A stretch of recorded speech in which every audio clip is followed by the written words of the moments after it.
Hello guys, and welcome back to this new episode. Today we are starting a new episode, and in today's episode we are going to talk about headaches, and more specifically we are going to discuss remedies for headaches. Now what you think? No new ones. No, I'm not a doctor. I'm not gonna sell myself as a doctor, anything like that. No, it's an historical investigation into the remedies that the old civilizations used to cure headaches.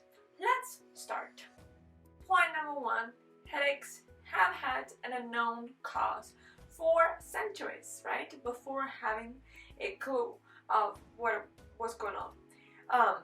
So Assyrians and Babylonians believed that headache was nothing else but the presence of demons into somebody's head, and this is an account that is 1500 before Christ.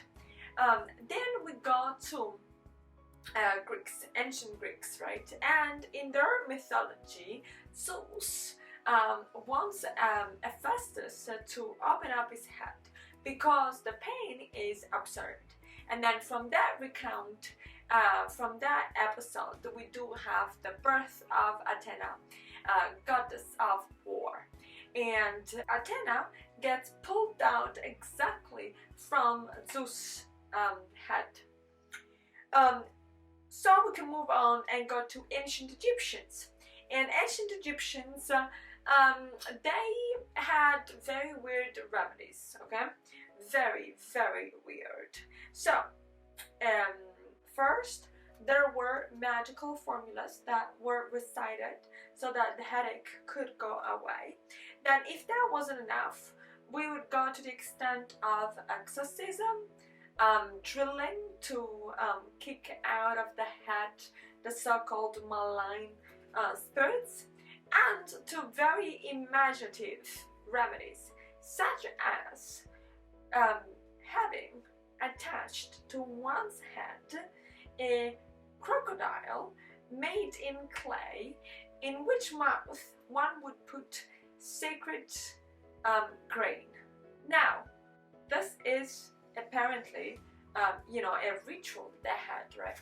And you would sprinkle the patient at this point with a particular ointment.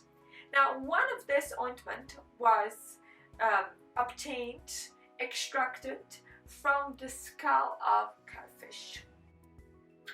I have absolutely no understanding on the reasons behind the particular choice of this fish, or what are the ingredients that were there, but this is present in the Herber's papyrus, and it is described as a medical remedy.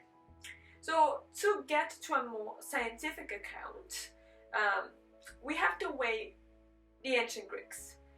We talked earlier about their mythology, but actually Hippocrates was the first to understand that headaches were connected with vision, right? With one's eyesight. That's one of the reasons. We know there are other reasons, right? But he was the first to connect the two elements. And also he proposed a solution, which was basically powder that could be obtained, extracted from the willow tree, and this intuition was an excellent one. Probably, Hippocrates didn't just, have a magical idea. Probably this was already in the ancient Greek tradition. But the powder that he recommended is basically what we call in pharmacological terms nowadays salicylates, and that is the precursor for aspirin. And so we understand that this powder was extremely effective in curing people from their headaches or from their migraines. Migraines for the longest time ever were connected to the humoral theory as we know it, right? So the fact that there is an imbalance a form of imbalance between the four humors, and the four humors are connected to 4 different parts of the body, which are spleen and liver, but also blood and brain. And so the idea here is that there was an excess or a lack of balance, a lack of substances or substances that were accumulated, and that would cause migraines. So naturally, if that was the reason, the excess of the lack of, and headache would be interpreted as an excess, then what was the remedy? Laxatives, bloodletting, and all things that deprive one person of energy, right? Because the idea was that the new blood could help the patient to feel better, right? And so we got to very kind of extreme methods to cure headache. And we do have to wait Thomas Willis 1621 to 1675 to get the idea of engorgement, and to understand that basically headaches are mostly caused by the passage of blood in the vessels, right?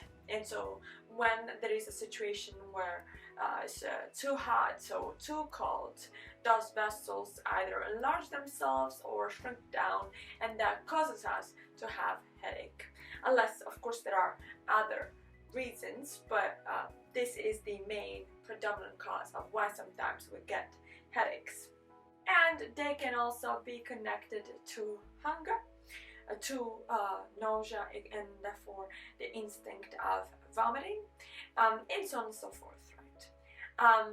They could be connected to polyuria, which is when one has an abundant and kind of watery urine, and so on and so forth. So Thomas Willis is the first one who gives us a pretty straightforward, scientific, kind of complete account of why we get headaches. And then he also decided to let us know things that were forbidden and things that were allowed.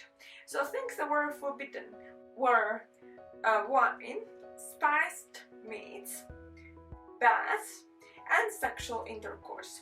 Things that were recommended, and here we go to the beauty of this. Alright, bloodletting, decoctions, well mixed millipede and meth juice, enemas.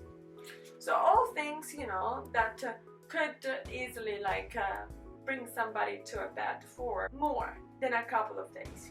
Anyway, so all things that could very easily make somebody lay in bed for more than just a couple of days. And then, of course, from that point onwards, we do have a more refined way of understanding the treatment for headaches, and we explore the different causes, because we do know headaches can hide a multitude of causes. But those were the most interesting, imaginative, pretty much spectacular remedies for headaches. That's it. My job is done, but please let us know what you think. Let us know if you knew any of this. What did you know? Anything really? We'll take everything. Alright, so that's it. We'll talk some more next time. In the meanwhile, don't forget to like the video, subscribe to the channel, hit the notification bell, leave a comment below. We'll talk some more next time. Bye guys, bye bye.